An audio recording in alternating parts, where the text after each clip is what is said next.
Eu quero cumprimentar você com a gloriosa paz do nosso Criador, do nosso Salvador, do Cordeiro, aquele que deu o seu sangue e a sua vida para nos resgatar do império das trevas. Eu quero começar lendo um texto no livro de João, capítulo 8, darmos início. João 8, versos 31, 32 e 36, diz assim: Disse, pois, o Salvador aos judeus que haviam crido nele: Se vós permanecerdes na minha palavra, sois verdadeiramente meus discípulos, e conhecereis a verdade, e a verdade vos libertará. Observe que nesse texto aqui termina com libertação, libertar. O que é que liberta uma pessoa? No texto está dizendo a verdade. A verdade é quem liberta uma pessoa. Então, o que é um culto de libertação? É um culto que a pessoa vai levar a verdade para as pessoas. Só que tem um detalhe. Para conhecer a verdade, é preciso acontecer outra coisa, que no texto também está dizendo, que é ser discípulo. Ser discípulo. Daqui a gente já começa a perceber claramente que só quem conhece a verdade são os discípulos. Por quê? Porque o Salvador, ele se revela aos seus discípulos. Nas parábolas, ele dizia isso. Entretanto, tem um outro porém aqui. Qual é o porém? É que para ser discípulo é preciso permanecer nas palavras dele. Para ser discípulo é preciso permanecer nas palavras. No texto está dizendo. E isso, naturalmente, tem um outro porém aí, que é o quê? Para permanecer na palavra, precisa antes se converter. Se converter. Então, qual é a sequência de coisas que a pessoa precisa fazer para poder se libertar? Primeiro passo, se converter. Segundo, permanecer na palavra. Terceiro, tornar-se discípulo. Quarto, conhecer a verdade. E quinto, aí colher libertação, porque a gente colhe o que planta. Aquilo que a gente semeia, isso ceifará. Agora tem um detalhe. No 36, aí ele deixa tudo muito claro, no verso 36. Se, pois, o Filho vos libertar, verdadeiramente sereis livres. Então, quem é que liberta? É o Salvador. Mas ele liberta quem? Quem conhece a verdade. E quem é que conhece a verdade? Quem é discípulo. E quem é discípulo? Quem permanece na palavra. E quem é que permanece na palavra? Quem é convertido. Então, isso é fundamental. Nesse curso, nós vamos ter muitas ocasiões para a libertação, porque ele vai falar muitas coisas que a gente não sabia antes e é a verdade quem nos liberta. Estamos estudando sobre o ser humano. Nós hoje vamos ver de que espécie o ser humano foi criado. Qual a espécie do ser humano? Nós vimos no último encontro uma coisa importante que é a seguinte: a pessoa que não conhece os atributos do Criador, observando as coisas criadas, é indesculpável.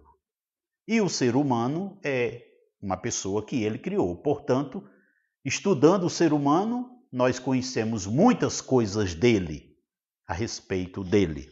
Então, isso é algo que nós vimos.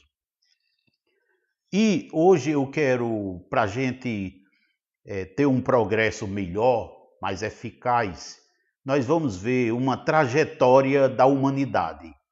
O ser humano, desde o princípio até o fim da sua história.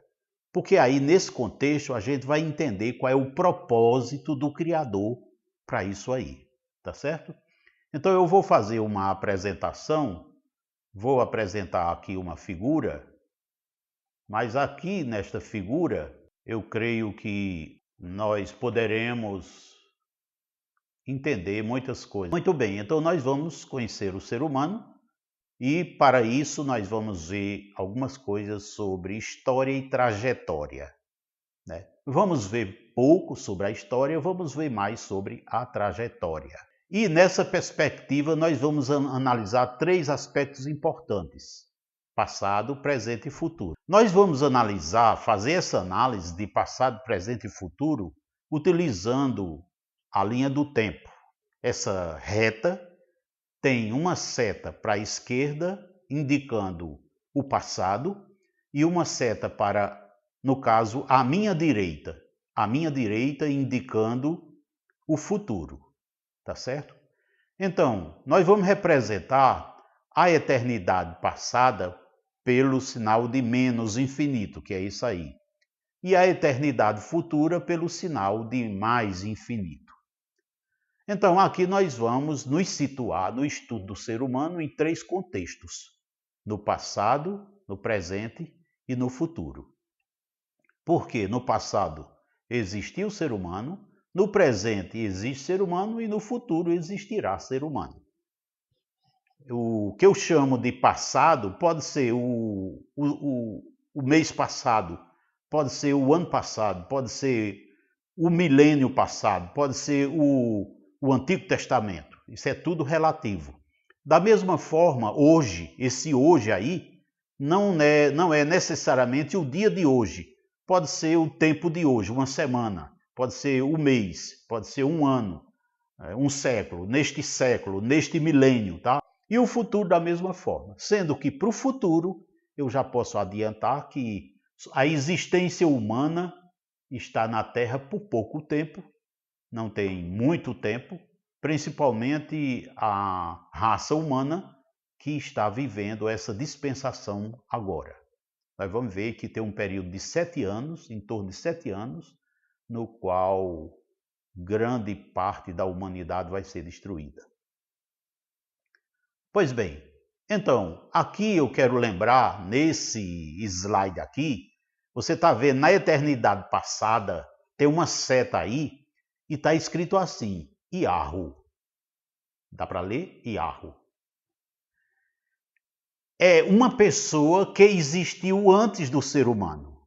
A existência humana começou na faixa amarela, mas antes da faixa amarela, na eternidade passada, já existia alguém. O nome desse alguém é Iarro. Aqui eu quero situar você, que é o seguinte, olha, várias nações de línguas diferentes deram nomes diferentes a essa pessoa, Iarro. Nos Estados Unidos eles chamam God, my God. Em português, no Brasil, em Portugal, país de língua portuguesa, chamam essa pessoa de Deus. Na Croácia chama de Bog. Na Espanha, da Europa, chama de Deus. No finlandês, eu não sei pronunciar isso aí, mas eu sei que na França chamam essa pessoa de Dieu. Na Alemanha chamam essa pessoa que os brasileiros, muitos brasileiros chamam de Deus, chamam de Gott. Italiano é Dio. Em norueguês não sei pronunciar. Em espanhol falado na América Latina é Dios. Sueco, eu peguei esses exemplos, só o que coube aqui na tela. Mas existe, se você for fazer pesquisa, existem muitos dicionários, enciclopédias que falam do nome dessa pessoa, que no Brasil muitos chamam Deus, não são todos, muitos chamam Deus, mas o nome dele é essa palavra aqui, que foi escrita originalmente em hebraico. Então veja, essa palavra foi escrita primeiramente em hebraico arcaico, que não é o hebraico que hoje os judeus preservam. O hebraico arcaico é o hebraico é a língua na qual Moisés escreveu o Pentateuco. Foi em hebraico arcaico, cujas regras gramaticais eram diferentes, muitas delas diferentes, do hebraico moderno. Pois bem, este é o verdadeiro nome do Criador. Então, não sou eu que estou dando esse nome, aquele que as pessoas chamam de Deus, mas é as Escrituras Sagradas, e aqui eu quero lembrar a você que há uma diferença entre a Escritura Sagrada e a Bíblia. As Escrituras Sagradas, presta muita atenção, são os textos que o Criador revelou e homens escolhidos por ele escreveram. Então, os pergaminhos, aqueles textos originais. A Bíblia é um livro, é uma coleção de livros que alguém pegou e mandou fazer, que no caso foi a Igreja Católica. Os direitos autorais da Bíblia que chegou a nós é da Igreja Católica. Por isso aí já merece suspeição. Acontece, presta atenção nisso que está escrito aí, ó. Ele, essa pessoa, Iarro, mandou escrever seu nome nas Escrituras assim. Essa letra, você não precisa saber, mas eu aprendi que essa primeira aqui chama-se Yud, essa segunda chama-se Re, essa aqui se chama Vav e essa outra Re, de novo. Então, Yud, Re, Vav, Re. Por quê? Porque em hebraico as coisas se escrevem da direita para a esquerda. Da direita para a esquerda. Muito bem. Agora, a pronúncia dele é Iarro. Iarro. Por quê? Eu escrevi para um instituto de ensino hebraico, aliás, para mais de um, e perguntei se nós pegarmos essas letrinhas e transliterar para o português vigente do Brasil, considerando o hebraico original, qual é o som que dá? Qual é o som produzido? Então, os institutos de ensino de hebraico me disseram, Iarro. Eu prefiro usar aqui nesse curso a pronúncia. Por quê? Eu vou explicar para você agora. Porque ele mesmo, Iarro, diz o nome dele.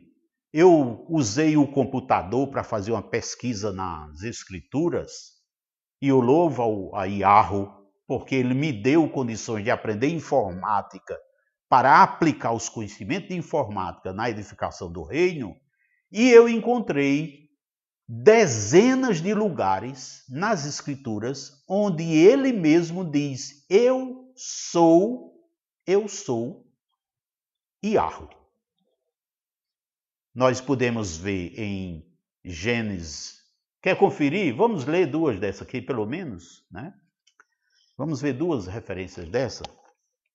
Não é propósito desse curso, mas só para você poder ver aí, em Gênesis 28, 13. Veja como está escrito. Perto dele está Iarro, e lhe diz, eu sou Iarro, criador de Abraão, teu pai, e criador de Isaque. A terra em que agora estás deitado, eu te darei, a ti e à tua descendência. Veja agora em Êxodo 6, versos 2 e 3. Diz assim, falou mais Iarro a Moisés e lhe disse, eu sou Iarro. Então, no original está escrito, eu sou, e essa palavrinha aí, Yud, Re, Vav, Re.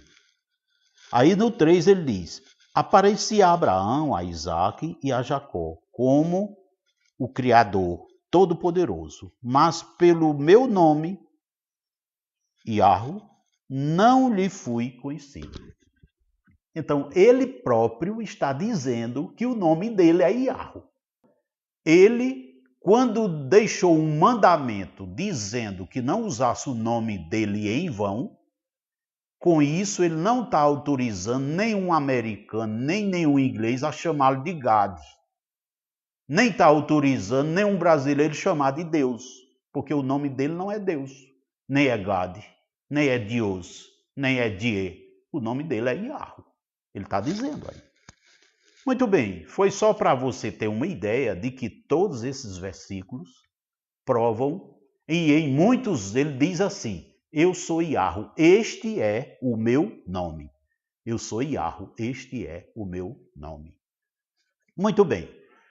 Então, presta atenção. Eu quero que você, com muito amor, entenda uma coisa.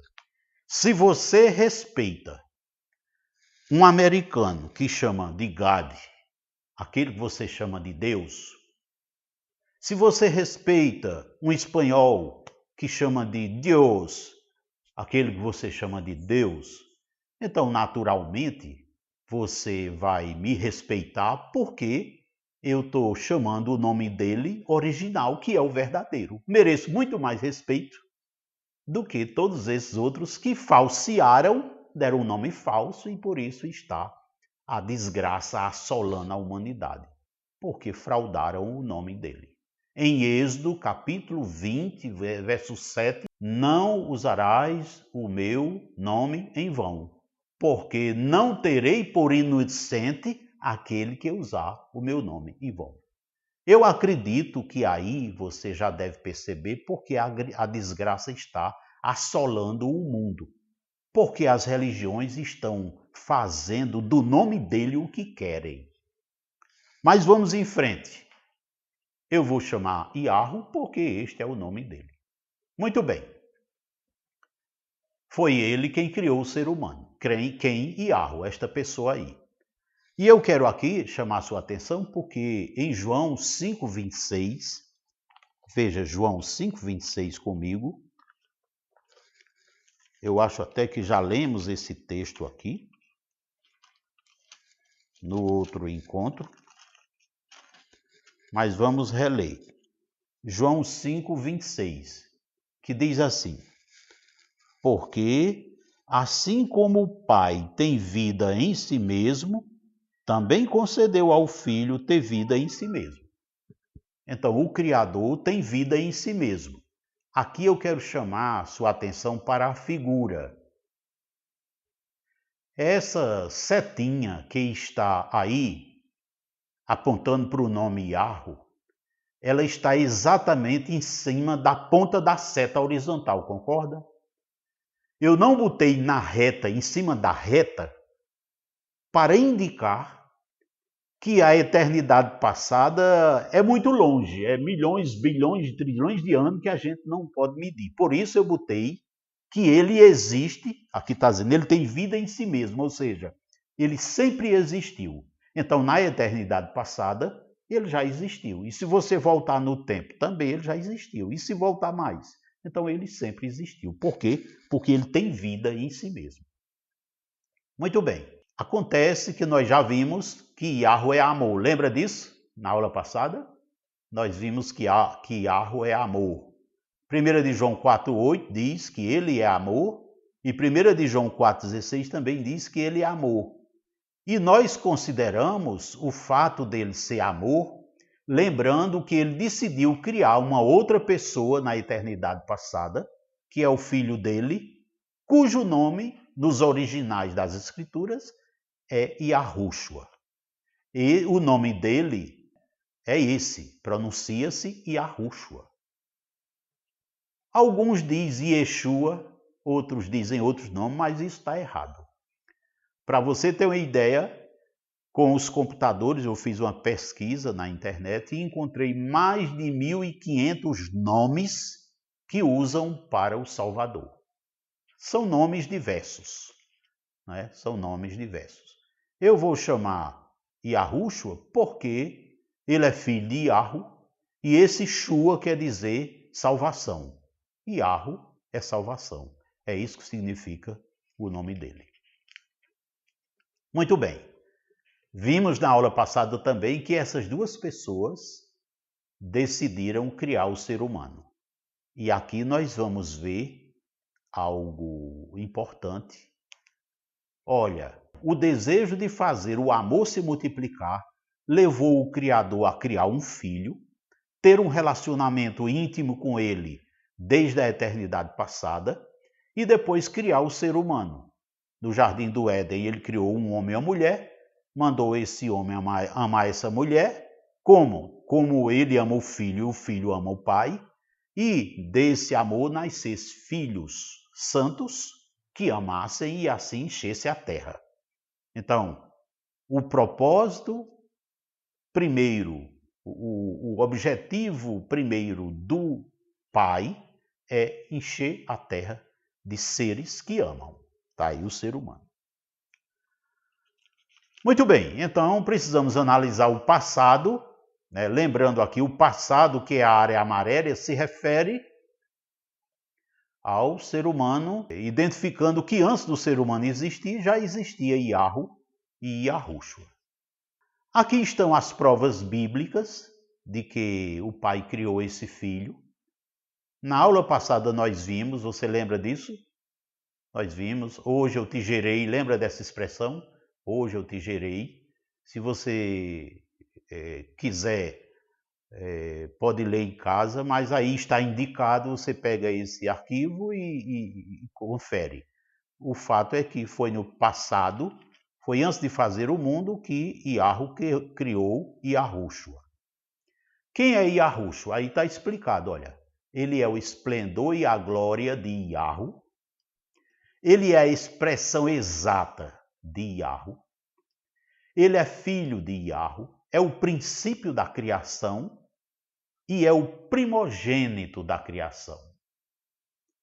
Primogênito da criação quer dizer, nada foi criado antes dele. Né? Tudo foi primeiro ele foi criado, depois é que foram criadas as pessoas e coisas. E nas Escrituras está dito que tudo foi criado por ele, para ele, e sem ele, nada do que foi feito se fez. Sem ele, nada do que foi feito se fez. Muito bem. Tudo bem até aqui? Então vamos em frente. Então, Iarro decidiu criar o mundo, junto com Yahushua. Para quê? Para, nesse mundo, que são as galáxias, os sistemas planetários, criar um planeta chamado planeta Terra, e nesse planeta Terra, fazer você existir para que você fizesse o amor se multiplicar aqui na Terra. Só que depois que ele criou o planeta Terra, ele criou as aves. Está aí a prova bíblica. Eu não vou ler esses trechos todos, vou ler apenas uma parte. Depois ele criou os peixes, está vendo aí? Depois ele criou os animais e por último ele criou o ser humano. Só que eu quero voltar aqui um pouco para as aves, que está em Gênesis 1:20, para a gente observar uma coisa muito importante.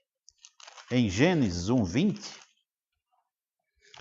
onde ele diz: disse também o Criador, povoem as águas de enxames e seres viventes, e voem as aves sobre a terra, sob o firmamento dos céus.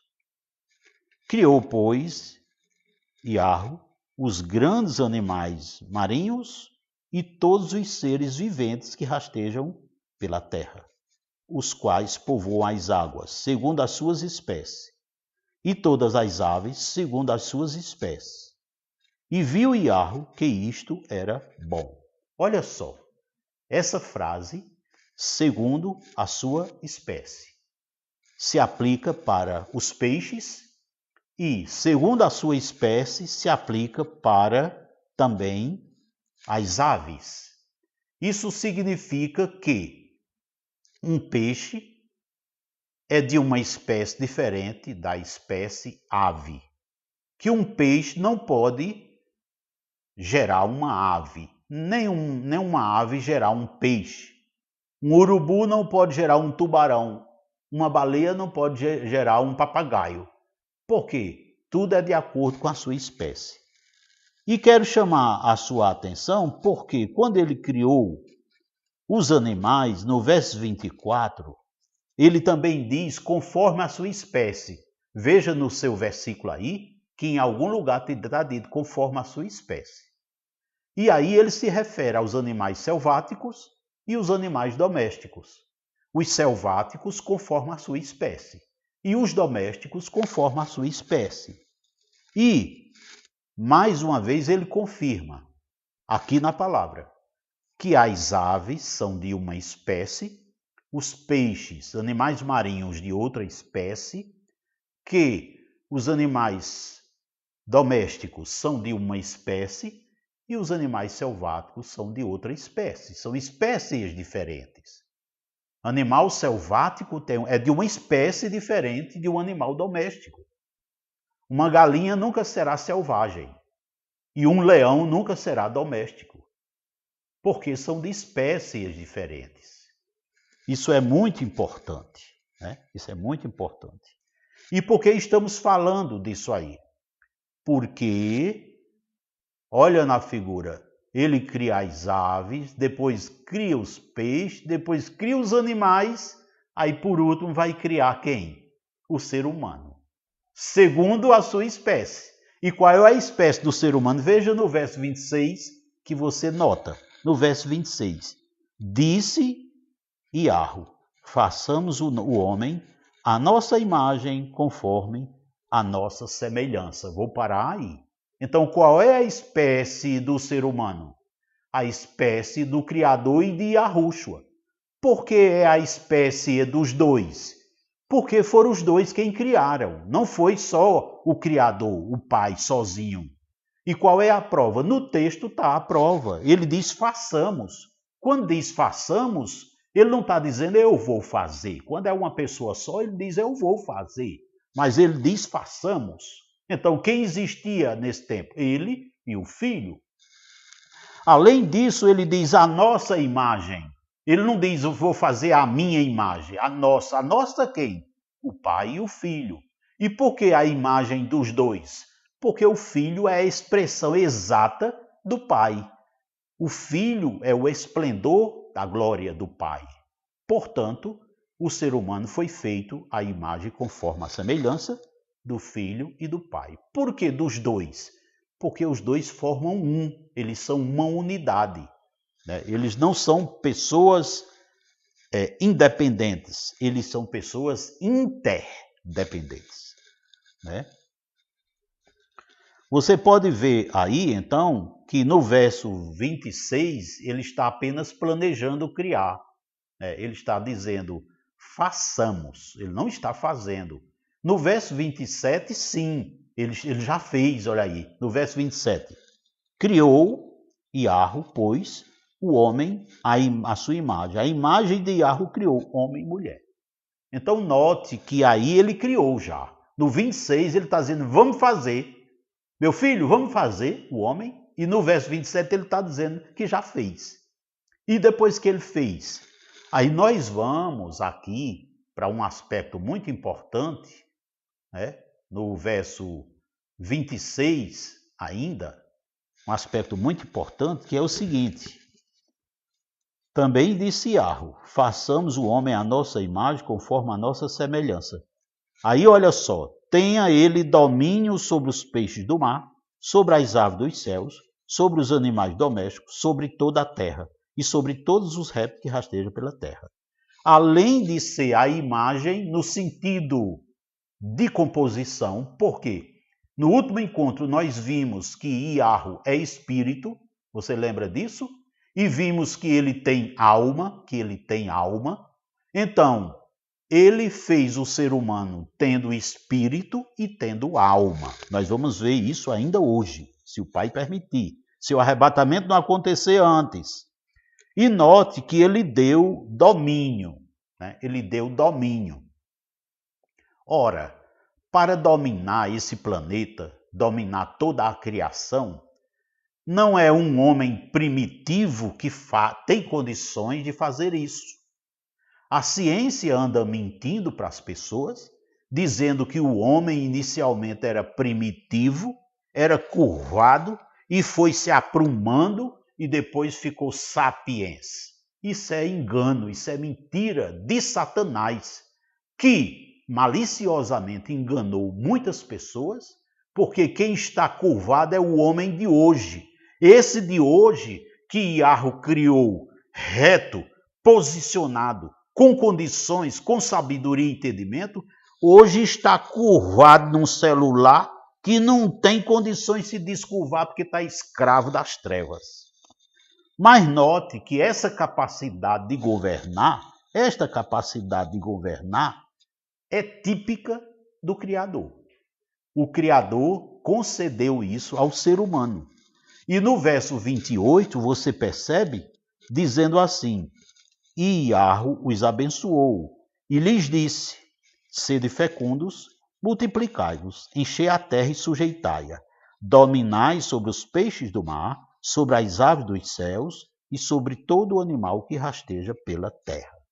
Nós já vimos no encontro anterior, nós já vimos que ele mandou encher a terra, né? Para quê? Para que na face da terra existissem pessoas nas quais ele habitasse, porque ele fez o ser humano para ser templo e morada de Iarro aqui na terra, morada do Criador aqui na terra, e é claro que uma pessoa tendo Iarro em sua vida, tendo o Espírito Santo em sua vida, terá condições de governar este mundo, terá condições de governar os peixes do mar, as aves do céu, terá condições de ter plena sabedoria para todas as coisas.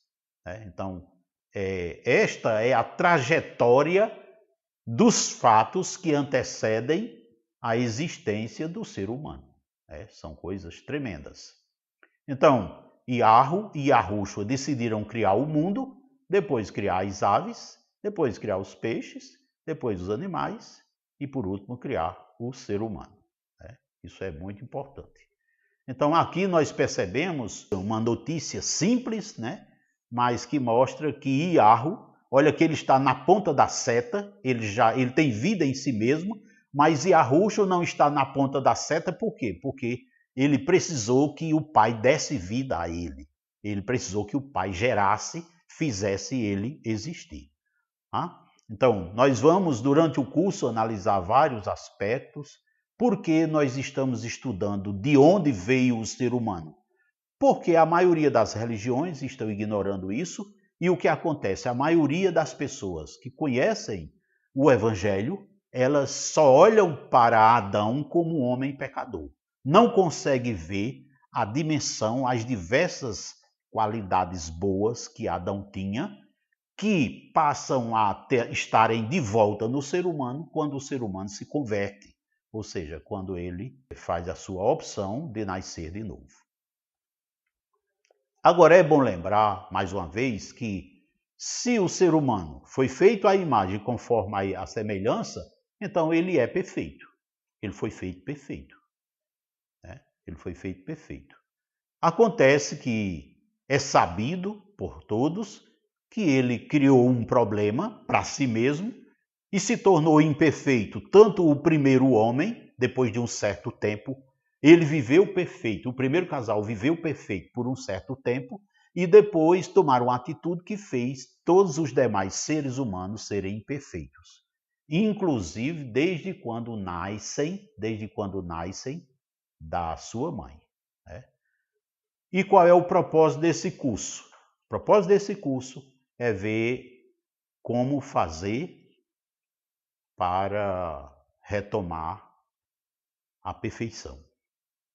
E para sair de um ser humano perfeito e voltar para o ser humano perfeito, é preciso entender como esse ser humano funciona, é preciso ele entender de que é formado esse ser humano, é preciso entender quem é que forma cada um dos seres humanos de hoje, é preciso entender como é que funciona as partes integrantes desse ser humano, e quando aprendemos isso aí nós entendemos por que as religiões têm problema, porque as famílias têm problema, porque os seres humanos têm problema.